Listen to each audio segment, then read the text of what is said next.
Donc de retour sur scène en compagnie de deux créateurs de communauté, Marie Robin et Anthony Gutmann. Merci à tous les deux de nous avoir rejoints. Merci de nous avoir invités. Merci, on est heureux je suis heureux d'être là, très heureux même. Voilà. Donc de retour sur scène en compagnie de deux créateurs de communauté, Marie Robin et Anthony Gutmann. Alors merci à tous les deux de nous avoir rejoints. Un micro qu'il faudrait couper. Merci de nous avoir invités. Merci, on est heureux je suis heureux d'être là. Peut-être Marie, oui.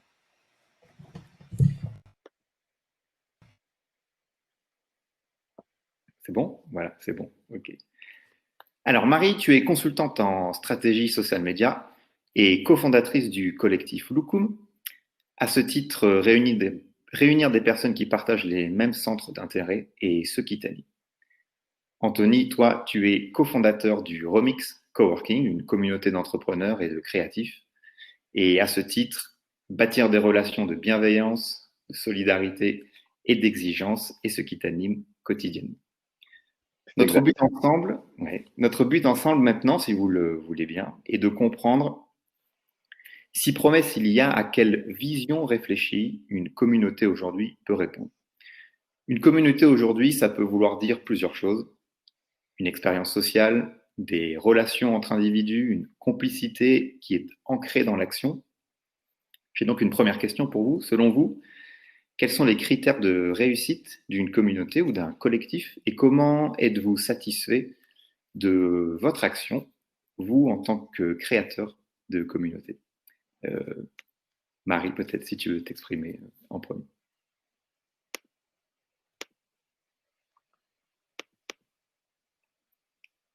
Alors, Marie, je crois que ton micro est coupé. Regarde si tu peux. Voilà. Je reprends.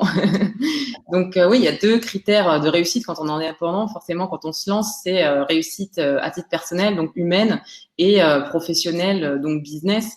Donc, c'est forcément, on va jauger de la réussite du collectif avec ces deux critères-là. Donc, les bases humaines, pour moi, sont la base. C'est la raison pour laquelle on a créé Loukoum avec des personnes avec qui il y avait un vrai partage d'une vision, du travail, de valeurs, d'envie. Et c'est ce qui fait que ça fonctionne aujourd'hui, c'est qu'il y a de la confiance, c'est qu'on a plaisir à travailler ensemble. Pour moi, voilà, il ne peut pas y avoir de réussite business sans la réussite humaine.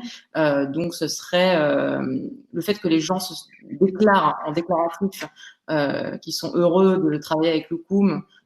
Pour moi, c'est ça qui fait qu'on a réussi, quoi. Ok.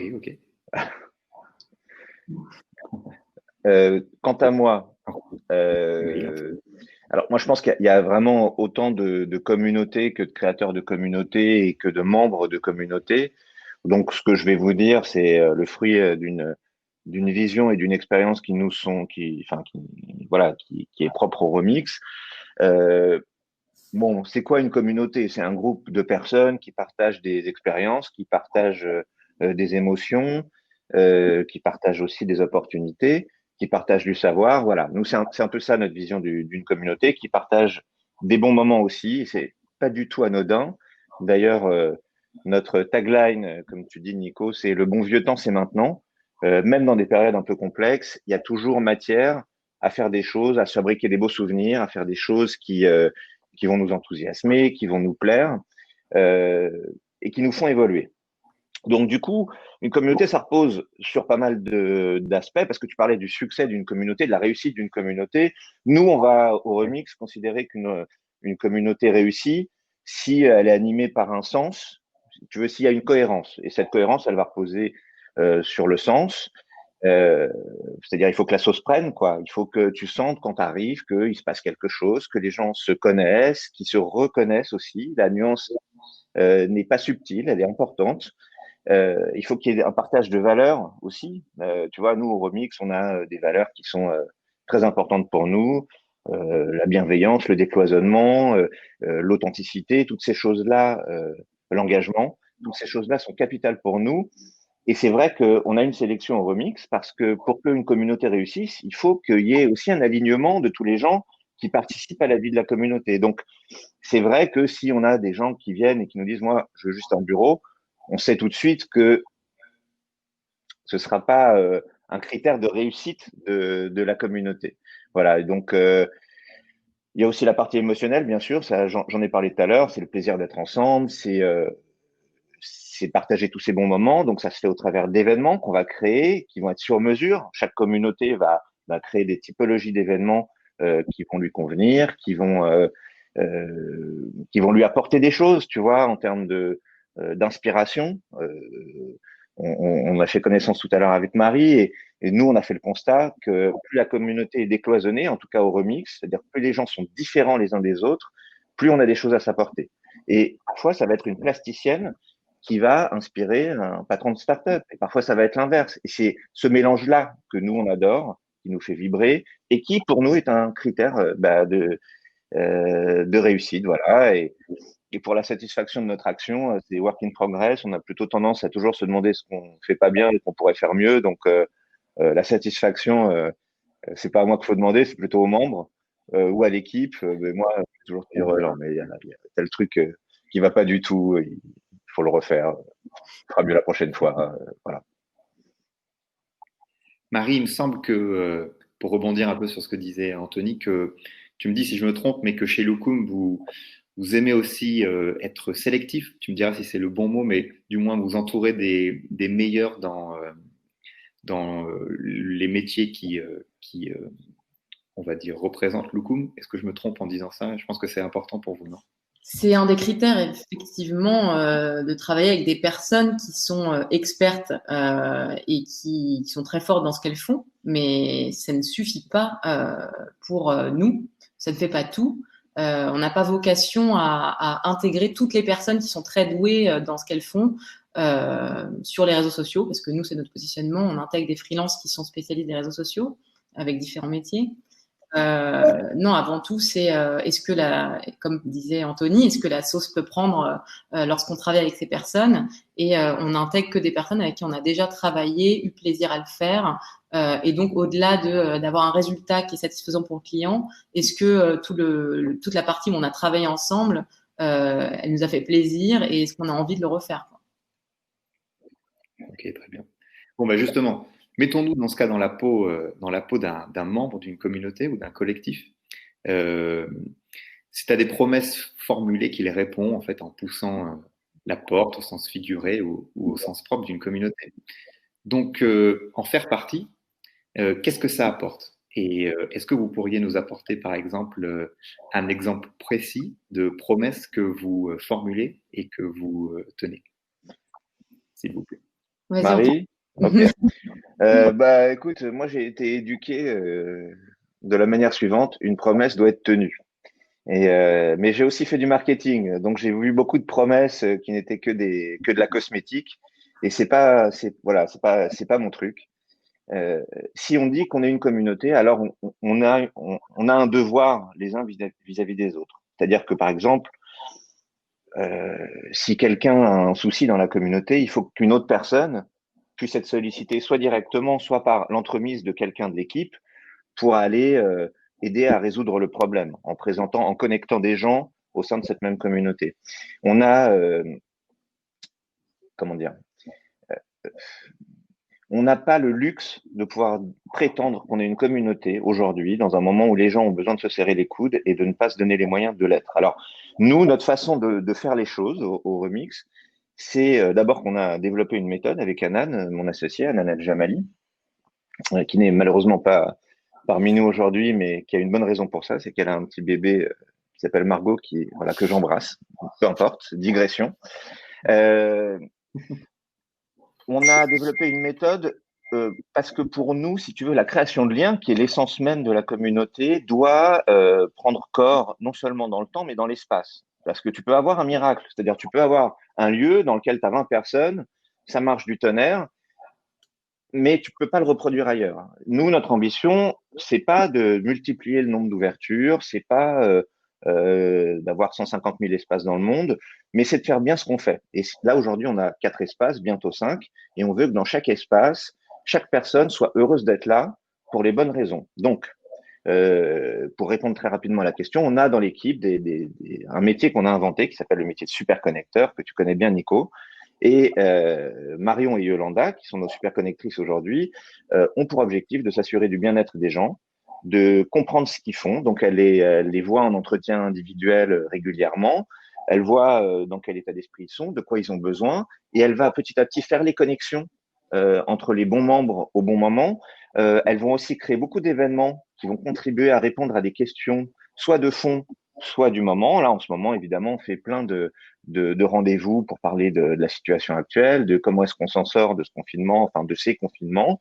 Mais ça peut aussi être des conférences philosophiques, des conférences business, des choses qui vont répondre et aider les gens à, c'est du transfert de bonnes pratiques et c'est du transfert aussi de savoir.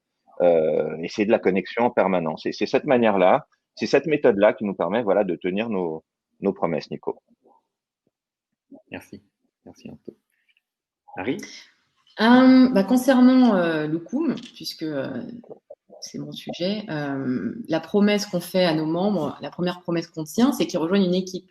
On est un noyau dur et on n'a pas vocation à devenir une plateforme, on n'a pas vocation à intégrer des milliers de membres, on a vocation à garder cet esprit d'équipe où il y a un engagement de la part de toutes les personnes qui sont dans ce noyau à nos côtés.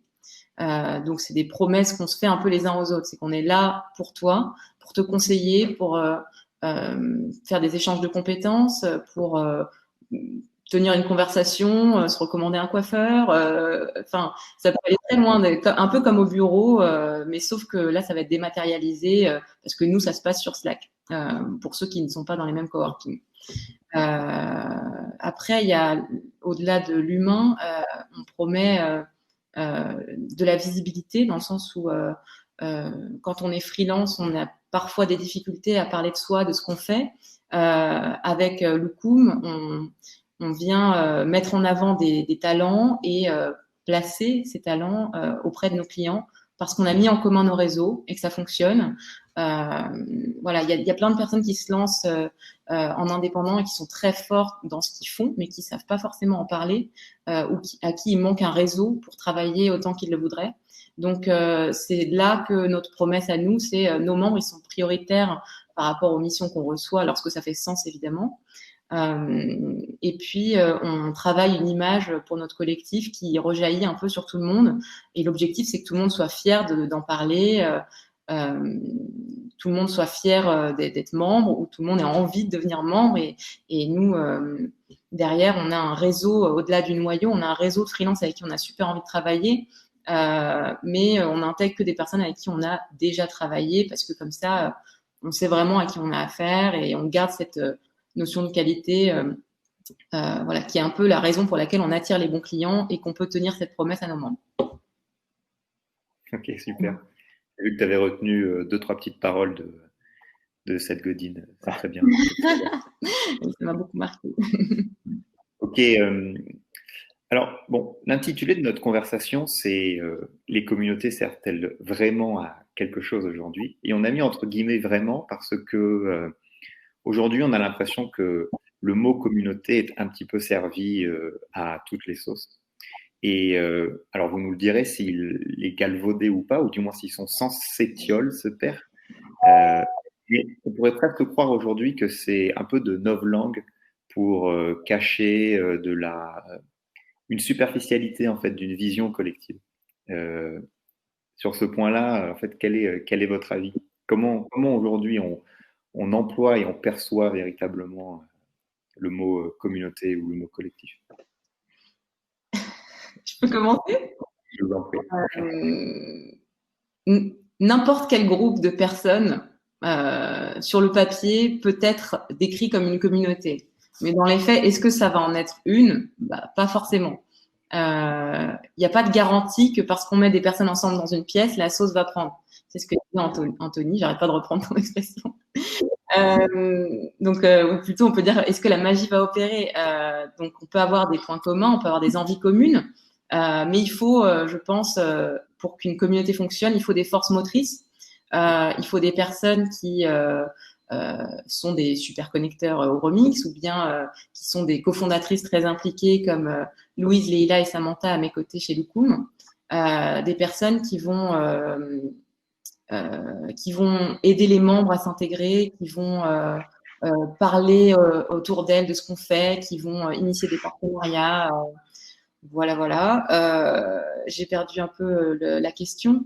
C'est pas de la novlangue le vrai sens de la communauté, il est hyper important de le distinguer d'un mot d'effet de mode, quoi, parce que sinon, c'est l'intérêt du truc. Dans une communauté, il y a de l'engagement. Les personnes qui sont membres d'une communauté, elles y vont parce qu'elles sentent que les personnes qui y sont, elles ont envie d'en être, qu'elles font des choses. Et donc, tant que toutes les personnes qui sont dans une communauté, elles sont engagées à ce que cette communauté vive, se développe, bah, ça fonctionne. Voilà. Donc, ça peut être basé sur des valeurs, des choses qui font sens. Et on peut pas faire semblant quand on crée une communauté, quand on veut qu'elle marche, on peut pas faire semblant. Donc, les communautés qui vont fonctionner, c'est des communautés de personnes qui sont sincères et qui sont engagées. Voilà. Amen. Enfin, tu vois, je suis évidemment d'accord avec tout ce qu'a dit Marie. On peut pas dire que ce soit un débat contradictoire, hein. On est très complémentaires dans nos visions et tant mieux. Mais c'est drôle parce que ça me fait penser, il y a 8 ans, quand on commençait à parler de communauté, on avait presque honte. Le mot était tabou. C'était à la limite, ah oui, vous faites partie d'une secte, quoi. Là, aujourd'hui, on est passé du mot tabou au mot fourre-tout. Et communauté, voilà, j'ai ma communauté de clients, j'ai ma communauté de fournisseurs. Le mot est utilisé, c'est vrai, de plein de manières.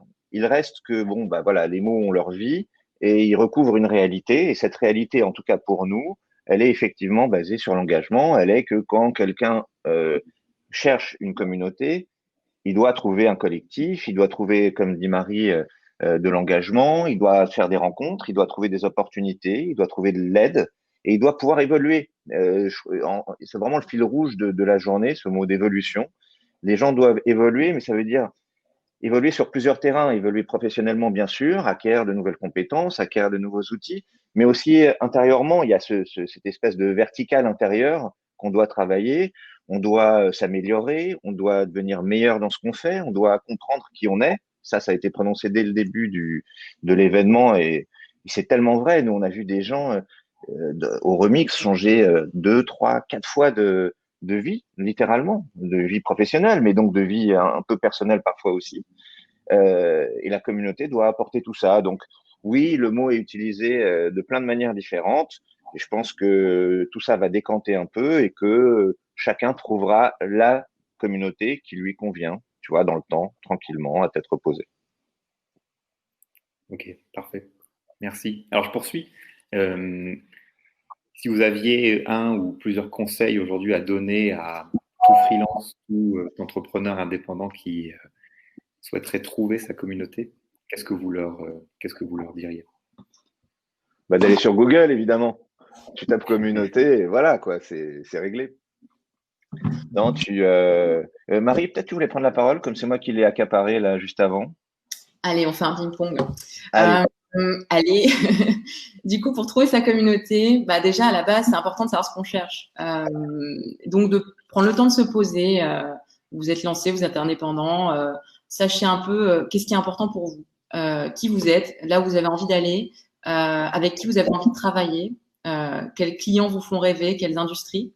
Et une fois que vous êtes au clair sur tout ça, ça sera plus clair pour vous le type de mission que vous allez devoir cibler par rapport aux perspectives qu'elle peut vous amener pour réussir vos objectifs, quelles qualités sont importantes pour vous au travail, les valeurs dont vous voulez pas démordre. Comme ça, vous saurez éviter un peu les mauvais clients, on va dire, et les sujets un peu moins intéressants pour vous. Bon, et pour ce qui est de trouver sa communauté, après, une fois que vous serez au clair sur tout ça, vous aurez un peu une idée des mots-clés à taper de façon très finalement pragmatique. Quand on fait une recherche, on va taper, qu'est-ce qu'on va taper? Communauté de freelance. Est-ce qu'on va taper communauté de freelance community manager? Voilà. Plus on va être précis dans sa recherche, plus potentiellement on trouvera une communauté qui nous correspond. Mais toutes les communautés n'existent pas encore. Donc après, l'idée c'est que vous êtes tout à fait légitime à créer votre propre communauté si elle n'existe pas, parce qu'il y a potentiellement d'autres personnes qui cherchent cette communauté et qui aimeraient qu'elle existe. Voilà. Ouais, donc même point de départ que Marie, c'est-à-dire que d'abord c'est faire le point sur là où toi en tant qu'indépendant tu te projettes, ce dont tu as envie, quel type d'environnement tu as envie de côtoyer. Et après, c'est vrai que l'étape de la recherche sur Google, j'étais un peu cynique tout à l'heure et peut-être un peu ingrate au tout début parce que tu vas tomber sur un choix tellement vaste. Moi, mon conseil, ce serait peut-être de parler à ces relations, de demander, une fois que toi, tu sais déjà un peu ce que tu cherches, c'est de dire, voilà, bon, moi, je cherche une communauté de motion designers, je cherche une communauté, au contraire, très décloisonnée, très ouverte, avec plein de compétences différentes dedans. Et tu vois, aujourd'hui, tout le monde est plus ou moins dans un coworking, dans une communauté, je fais la différence, dans un collectif. Donc, tu vas avoir des retours. Une fois que tu as tous ces retours, eh ben moi, je crois qu'il faut tester. On a l'avantage aujourd'hui d'avoir plein de formules et de collectifs qui ne requièrent ni beaucoup d'argent, ni beaucoup d'engagement. Donc, il faut, quand tu penses que ça peut te convenir, essayer. Et puis, tu peux essayer et rester 10 ans parce que c'est exactement ce qu'il te fallait. Tu peux essayer et rester 2 mois, puis passer à autre chose, puis revenir. Faut pas oublier que tu évolues et donc euh, tu peux rentrer dans une communauté, y rester un certain temps, la quitter, peut-être y revenir, ça c'est déjà vu, en tout cas nous on l'a déjà vu. Donc voilà, donc il faut essayer, il faut tester, faut y aller quoi. Une fois qu'on a eu et qu'on a fait le point avec soi-même et qu'on a glané les bons conseils. Et puis au-delà de Google et du J'ajoute, oreille, il y a Facebook, Instagram, LinkedIn qui, via le système de hashtags, sont quand même très pratiques pour pouvoir se réunir. C'est pas pour rien que on parle de communauté sur les réseaux sociaux, quoi. c'est vrai, c'est vrai. J'ajoute, j'ajoute à ce propos, là, pour ceux qui nous regardent, qu'avec Marie et Anthony, on a créé 2 sondages qui peuvent être intéressants pour vous. Vous l'avez en fait sur la droite, là, sur les différents onglets, voir en fait les questions qu'on peut vous poser et qui pourraient être intéressantes pour vous. Si vous y répondez, vous pouvez même voir les résultats des réponses de tout le monde. Donc, d'ailleurs, ce dont on est en train de parler, si ça peut apporter un peu de matière à réflexion, c'est enfin, n'hésitez pas à y répondre si vous le Je souhaitez. vois qu'il y en a beaucoup qui rejoignent des collectifs pour fuir la solitude de l'indépendant, et c'est exactement la raison pour laquelle on a créé le coup, ou en tout cas commencé à travailler ensemble avec Louis, Samantha et Leïla. Eh oui, eh oui, bien sûr. D'ailleurs, justement, euh, j'y pense, j'imagine que vous demandez sans doute aux personnes qui vous rejoignent ou veulent vous rejoindre euh, la raison, le pourquoi. Qu'est-ce qui ressort en fait le plus souvent? Euh, je dirais que en fait, les gens qui nous contactent pour nous rejoindre, en général, ils le disent spontanément. Euh, Ouais, Ils disent qu'ils se sentent proches de notre vision du collectif. Donc, on revient à ces notions de valeur et puis aussi de sortir de l'isolement. Il y a des personnes qui nous disent ça fait longtemps que je suis dans mon coin et c'est vrai que j'ai besoin d'être challengée, j'ai envie de pouvoir échanger au quotidien avec des personnes qui savent ce que je fais. Voilà, c'est, je pense, l'essentiel des raisons qui ont pu être citées, au-delà, bien sûr, d'élargir son réseau et d'avoir des nouvelles opportunités. bien sûr. Ouais, la solitude, c'est quand même le number one. C'est je veux plus être seul. À plusieurs niveaux d'ailleurs, plus être seul chez moi, plus être seul dans mon business, plus être seul dans mon réseau, enfin, donc ne pas avoir de réseau. Et puis après, maintenant il y a un effet d'expérience, quoi. C'est-à-dire que beaucoup de gens ont testé pas mal de collectifs, pas mal de communautés, pas mal d'espaces. Et puis maintenant, les gens viennent aussi en sachant un petit peu où ils mettent les pieds, ce qui est plutôt pas mal d'ailleurs. Donc voilà les critères. Très bien, merci. Je vais vous poser une dernière question. Si vous êtes d'accord, on pourra évidemment rebondir et regarder peut-être si on a des questions du public. Mais c'est peut-être plus personnel la question que je vais vous poser. Quelle est votre vision à long terme sur l'avenir des communautés ou l'avenir des collectifs? Anthony, tu veux commencer cette fois? Oh, écoute, moi je vais encore citer mon sociologue favori qui s'appelle Michel Maffezoli, dont on a déjà longuement parlé. Le monde est devenu communautaire, pour le pire et pour le meilleur. Nous, on essaye d'animer des communautés un peu plus lumineuses, un peu plus vibrantes, un peu plus humaines. Mais pour moi, la question se pose à peine. C'est-à-dire qu'aujourd'hui, tout est communauté. Les gens ont besoin de se regrouper, ils ont besoin d'être ensemble. Je conçois difficilement qu'on puisse mener une vie de façon complètement individualiste comme on le faisait il y a 20 ans. Donc pour moi, l'avenir, c'est la communauté. Maintenant, effectivement, il y a deux choses. Il y a la partie marketing dont tu parlais tout à l'heure, qui peut flouer un peu le débat, qui peut polluer un peu le concept de communauté et pas vraiment donner la bonne information aux gens, malheureusement. Et puis, tu as la période qu'on est en train de vivre, le Covid. Ça aussi, on en parlait tout à l'heure avec Marie. C'est vrai que ça fait peur. Les gens ont plutôt tendance à se renfermer, à se mettre un peu temporairement, je pense, en tout cas, j'en suis convaincu, en mode survie. Et ça peut donner un petit côté plus individualiste à certains réflexes, à certaines démarches. Mais je ne conçois pas que l'époque qui vienne ne soit pas une époque qui voit l'avènement des communautés. Pour moi, c'est évident. Concernant l'avenir des communautés, mon point de vue, ce serait bien sûr plein de communautés, mais surtout de plus en plus petites, des communautés de niche pour moi, parce que plus on est fourre-tout et plus on essaye de capter du monde, et plus le discours, moins le discours devient pertinent. Et aujourd'hui, il y a tellement de choses qui sont dites, on est tellement submergé d'informations qu'on a besoin, on a envie d'entendre des choses dans lesquelles on se retrouve vraiment. Donc, je pense qu'il y a une espèce de tendance où les gens vont davantage chercher des personnes qui sont de plus en plus proches d'eux. Donc, il y aura besoin d'être de plus en plus précis dans ce qu'on raconte et juste dans son approche. Ça vaut pour les marques qui communiquent sur les réseaux sociaux et ça vaut pour des personnes qui créent leur collectif ou leur communauté sur un tout autre sujet. Voilà. Ouais, Ok. juste pour rebondir sur ce que dit Marie, d'où le fait que ce mot qui était là aussi tabou il y avait encore pas si longtemps, le fait qu'il y ait une sélection, c'est pas grave.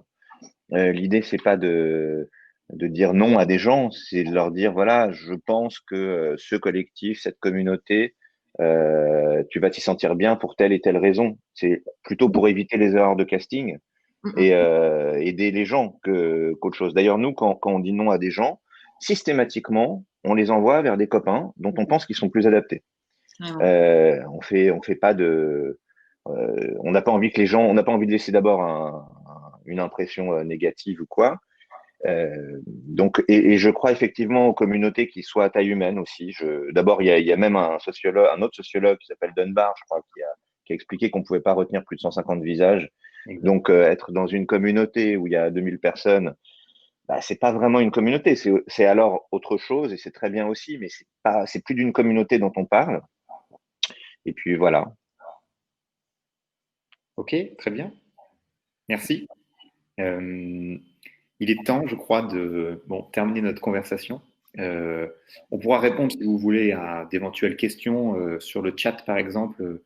N'hésitez pas d'ailleurs à nous en écrire immédiatement là, avant que j'annonce ce qui vient dans le programme, mais on va peut-être rester, nous, un petit peu avec Anthony et Marie. Alors, voici la suite du programme. Dirigeons-nous dans 5 minutes à peu près vers les séances de freelance docteur, qui sont des sortes de consultations thématisées auprès d'experts où toutes vos questions pourront trouver réponse. Là, on est vraiment dans un temps de questions-réponses avec des experts qui sont au nombre de 4. Je vais vous les lister.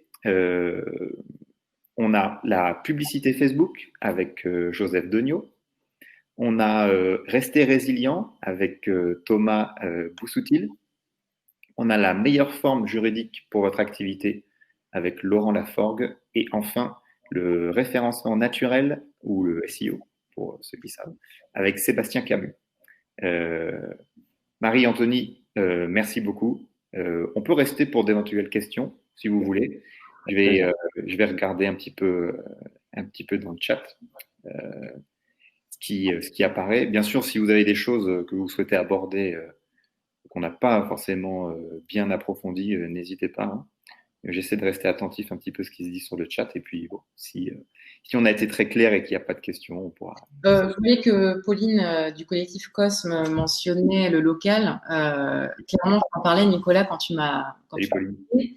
Moi, je trouve ça super cool de finalement ce confinement qui nous amène à faire des choses en distanciel. Ça nous sort un peu du côté entre-soi qu'on peut parfois ressentir avec les Parisiens. Les Parisiens, on voit que des acteurs parisiens quand on est à Paris. Et c'est sympa d'élargir un peu ces horizons et de voir un peu les acteurs du monde des indépendants émerger dans les différentes villes où les indés peuvent venir chercher des intervenants. Donc, c'est une super initiative. Ouais, tout à fait. C'est évident pour moi. Là, je vous livre un peu ma vision, mais effectivement, c'est évident pour moi que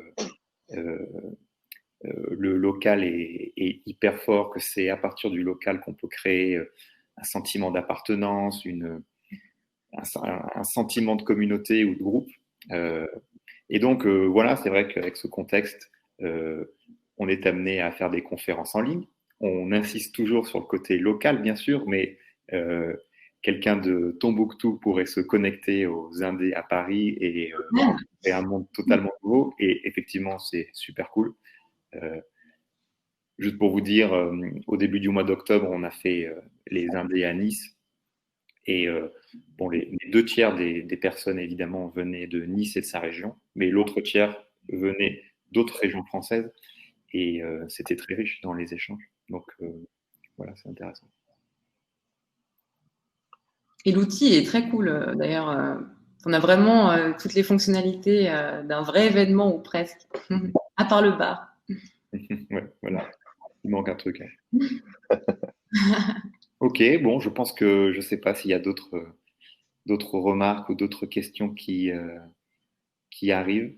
Mais bon, si ça vous va, moi je vous remercie à nouveau. Et puis, on peut peut-être aller se diriger vers les freelance docteurs, si ça vous va. Yes.